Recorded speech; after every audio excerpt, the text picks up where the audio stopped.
श्री स्वामी समर्थ या एका अटीवर स्वामी समर्थ आपल्या सर्व इच्छा पूर्ण करतील. देव कुठलाही असो, अंतर्मनापासून आपण त्याला शरण गेलो तर तो आपल्याला मार्ग दाखवतो. संसारात, प्रपंचात प्रत्येक पावलावर आव्हान असते, पण म्हणून रोज उठून महाराजांना त्यासाठी साकडे घालणे इष्ट होईल का? 5 नारळाचे तोरण बांधीन, मला हे द्या. लाडूचा प्रसाद वाटीन, ते द्या. हे करायची गरज आहे का? मनातील सच्च्या भावासाठी ते भुकेलेले आहेत. आपणही म्हणतो की मला आयुष्यात खरा मित्र मिळावा. सच्चा दोस्त हीच आपली आयुष्यातील मोठी संपत्ती असते. अगदी तसेच महाराजांना भक्तांचा खरा भाव अपेक्षित आहे. काही मिळावे म्हणून सेवा करायची गरज नाही, आणि नेमके हेच आपल्याला समजत नाही. अक्कलकोटला जाण्यासाठी खिशात पैसा नसेल, पण मनात भक्ती असेल तर आहात तिथून महाराजांना मनापासून हाक मारली तरी पुरेशी आहे. ती त्यांच्यापर्यंत पोहोचेल. तिथे आल्यावर तुझे प्रश्न ऐकून घेतो असे ते अजिबात म्हणणार नाहीत. अक्कलकोटला शरीराने पोहोचलेली व्यक्ती मनाने पोहोचली असेलच असे नाही. महाराजांच्या पायाशी पोहोचणे हे आपले ध्येय पाहिजे. केवळ शरीराने नाही तर मनाने सुद्धा. आपले मन आणि हेतू किती स्पष्ट आहे त्यानुसार फळ मिळते. नुसते स्वामी स्वामी करून अहंकार जोपासतो आपण. मी अक्कलकोटला जाऊन आलो आणि 100 वेळा तारक मंत्र म्हटला, पण मन अशुद्ध. काय उपयोग आहे त्याचा? महाराजांच्यावर प्रेम अथांग समुद्रासारखे असले पाहिजे. कुठलीही शंका कुशंका नसावी. एकदा 2 बायका महाराजांकडे गेल्या आणि म्हणाल्या, आम्हाला अपत्य नाही. महाराजांनी त्यांच्याजवळ एक हाडूक पडले होते. ते एका बाईच्या पदरात टाकणार तेवढ्यात तिने पदराची झोळी मागे केली, कारण तिला ते आवडले नाही. पण दुसरीने ते हाडूक प्रसाद म्हणून घेतले आणि तिचे भले झाले. तिला मूल झाले. अशी भक्ती केली पाहिजे. त्यांच्याशिवाय कुठलाच विचार मनात नसावा. त्यांच्याशी एकरूप झाले पाहिजे.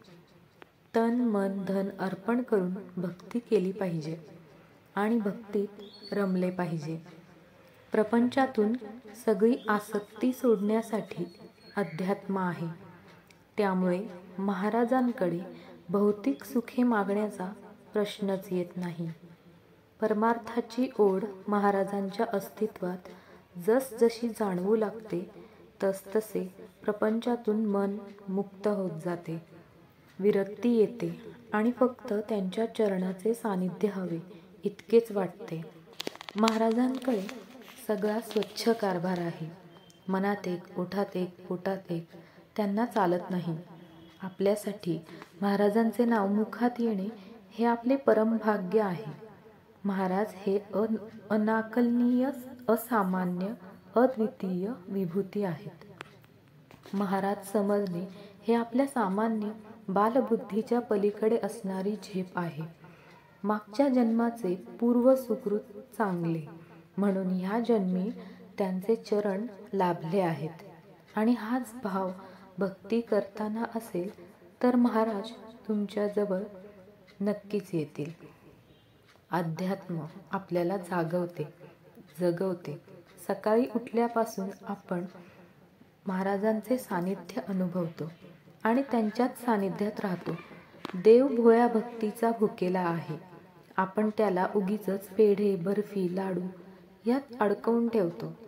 महाराजांच्या सेवेत असणाऱ्या आणि त्यांच्याच सोबत राहणाऱ्या कुठल्याही भक्ताला त्याच्या प्रश्नाचे उत्तर इतर कुणाला विचारायची आवश्यकताच नाही.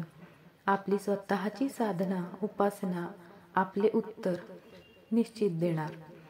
देत नसेल तर आपण कुठे कमी पडतो ते शोधले पाहिजे. सतत भयभीत राहून चिंता करणे आणि स्वामी स्वामी करणे योग्य नाही. एक काहीतरी करा. भक्ती नाहीतर चिंता. एक क्षणसुद्धा त्यांच्यासाठी आपण पूर्णपणे देत नाही. देव्हाऱ्यासमोर उभे असतो, पण लक्ष कुकरच्या शिट्टीकडे. प्रपंचातून विरक्त करणारी साधना हवी. आपला सगळा जीव या भौतिक सुखात अडकलेला आहे. माझे चांदीचे भांडे, माझी दुलई, माझे हे आणि माझे ते. इथून काहीही न्यायचे नाही, कारण काही घेऊनच आलेलो नाहीये. तरीही सगळे जमा करण्याचा अट्टहास असतो. जमवायचेच असेल तर नामस्मरण, अनुभव, प्रचिती याचे गाठोडे करा. ते न्यायचे आहे सोबत. कलियुगात वस्त्राप्रमाणे देव पण बदलले जातात. रोज नवा ज्योतिषी, रोज नवीन उपाय, रोज नवीन गुरु, रोज नवनवीन साधना. कशाचा काहीच ताळमेळ नाही. कुठे वाहवत चाललो आहोत आपण?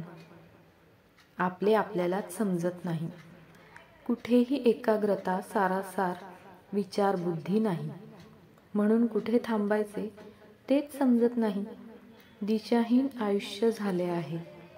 चिंतेतून बाहेर काढणारे सद्गुरू आहेत, पण त्यांच्याकडे काम नसेल तेव्हा बघतोय कोण? कधी प्रेमाने त्यांच्याजवळ बसतो का आपण? 4 शब्द खुशालीचे. महाराज कसे आहात? थंडी वाजते का तुम्हाला? आजचा नैवेद्य आवडला का? काहीतरी गोड शब्द बोलतो का आपण? 24 तास सगळ्यांनी आपल्याच दिमतीत राहायचे. जरा मनाविरुद्ध झाले की थैथयाट सुरू.